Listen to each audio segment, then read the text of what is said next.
Very good morning and a warm welcome to day 4 of our Lent retreat. Those of you who are eagle-eyed will have noticed that yesterday's video didn't look quite the same. It was rather blown up out of proportion, and I wish I could tell you that was down to some great cinematography at our end, but I've absolutely no idea how we managed to do that. So I'm sorry you saw more of my face yesterday than perhaps might have been comfortable, but hopefully today we are back to normal. I just have no idea how I managed to do that. This is all very new. So welcome to Talk 4. Just take ourselves back to yesterday, and we were just reminding ourselves of the need for a great humility before the mystery of Jesus, that we don't own him, we don't claim him, we don't keep him for ourselves. And in all of that, of course, whilst we do want certitude, we ask to just hold on to the questions, and that questioning was a good thing. And Mark has a great deal to teach us. And so we move on today, really, to the second part of Mark's Gospel. It's a real turning point. We get halfway through to chapter 8 and things start to take a new direction for us as we read through the Gospel. It comes as a kind of new point in Jesus' teaching. It forms his followers and it asks them to consider what it might mean to be a disciple. And so, if this is a question that challenged the first disciples, then if we are to be followers, it has to challenge us as well. In chapter 8, between verse 27 and verse 30, we have the confession of Peter. And it's a fascinating move in the way in which discipleship is looked at. He takes this small group. He wants them to be a sign of the kingdom. But his teaching changes focus from asking who Jesus is to what must disciples be like. It's like back to school for the disciples. But there's a problem. Mark tells us that they aren't very good pupils. They seem to be rather slow learners. So Mark uses their stubbornness and their faithlessness to try and teach us something. Mark portrays them as a little bit of a shower, really. They're all over the place. They don't understand what he's doing or what he's saying, and they have all sorts of decisions that they want to make for themselves. Luke and Matthew obviously don't like this rather negative view of the disciples, and so in their Gospels they try to correct that impression. But for Mark, the first of our Gospel writers, it's really important. It's a key teaching point. For Mark, or Peter through Mark, it looks at us where we are as disciples. People who don't always get it right. People who are slow learners. I certainly am. We have Levi, the tax collector, a social pariah. We've got Simon Zealot, the son of thunder. We have Thomas, who is a quiet, pensive type. Bartholomew was thought to be a scholar. And then, of course, there's Peter, isn't there? The rock, the most unsecure rock you could ever imagine. The one who denied Jesus. They fought with each other for the best place along the way. Not even mention Judas yet, the one who betrayed him. So the focus changes in this second part of the Gospel. The first half is very much about understanding the kingdom, and this second half is very much about entering the kingdom as disciples. The language changes. Jesus talks about giving of oneself. He talks about giving one's life. he talks about leaving house and home. There's no turning back. It needs to be now. Other things can wait. So he gathers that urgency and that immediacy that we've already thought about and places it in a new place. The move from chapter 8 onwards heads towards Jerusalem. The Passion is predicted by Jesus. And after each of those predictions, he tells them what he expects of them. But his words all of a sudden change direction. They aren't just for this one small group.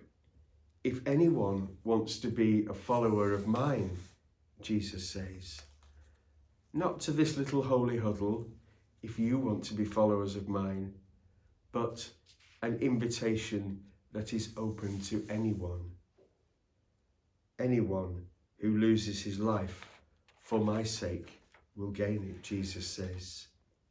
Anyone who wants to be first, anyone who wants to be great must be your servant. Like the Son of Man, not to be served, but to serve. But they resist. They are typically human, a bit dull, a bit dim-witted.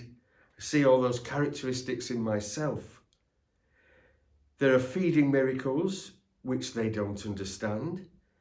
There are these passion predictions that they're blind and half-hearted to.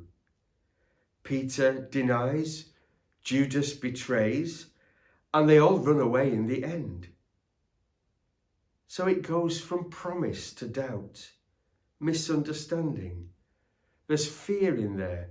There's an arrogance, there's betrayal, there's denial, and there's running away. Why does Mark do this negative image thing? Why is it important to him?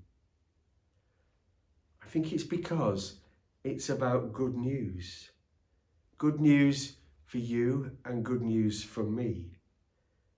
Peter, yes, I did fail. I denied. I ran away. And yet he never abandoned me. This is the good news of failure. Paul, the apostle, as we know, used his weakness to put himself forward in the faith. He says that God chose that which was weak and foolish and used it. And Mark does the same. Most of us learn from our failures, don't we? We get something wrong. It might even hurt us and we think, oh, I won't do that again. This is about God's grace. St. Paul reminds us of that throughout his writings. It's not our doing, it's God's doing. And Peter teaches us that there is no shame in failure. So whilst the other Gospels might want to look a bit tidier and a bit nicer to the disciples, for Mark there is a stark reality that affects you and affects me in our faith. There's nothing wrong in being failures. It's what we do with the failure that will mark us out as people of the gospel.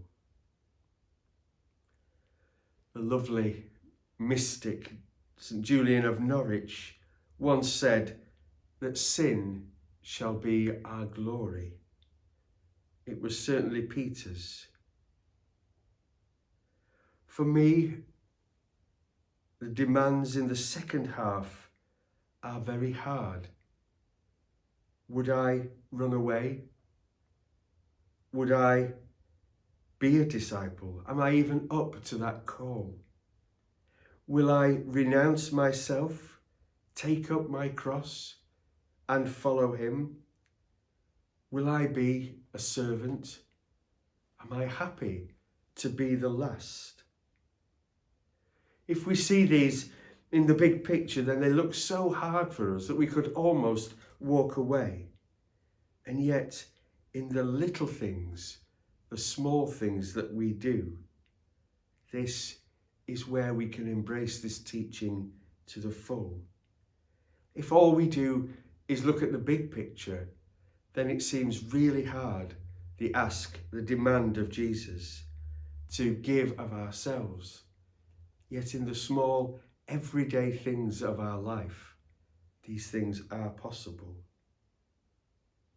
The language about self-gift, to live what we have come to understand, is hard. But we do see it all around us. We, at this time particularly in the middle of this pandemic, see people giving of themselves for others with such amazing love. People, perhaps who aren't even Christians, are embracing the teaching of Mark here. Think about those on the NHS front line at this time. We read their stories. They bring tears to our eyes. They are so amazing, these people. But that's all about self-giving, self-emptying, being prepared to risk yourself so that somebody else might live. We see it in other scenarios too. People fall in love, don't they? People who may have had the hardest of hearts all of a sudden find somebody who touches their heart. They fall in love, and something inside is awakened, it comes alive, and they change who they are, become different in order to respond to that love. And our call to discipleship, Mark reminds us, is just like that. It's not just knowing who he is, that he is the Christ. It's about following him as the Christ. And the cross, which we will embrace in Holy Week as we look to Jesus and see him with his arms outstretched for each one of us, is the greatest symbol of self-gift. And so, really, Mark's Gospel is a handbook for discipleship. But it's a handbook for discipleship which accepts the realities of life, the hard knocks that we all fail, the times when we get it right, and the times when we get it wrong. Most of us learn from our failures. This is all about God's grace. If anyone wants to be, says Jesus. Thank you. I look forward very much to seeing you tomorrow for our final talk, which will take us to the end of the gospel and enable us to see into the resurrection life.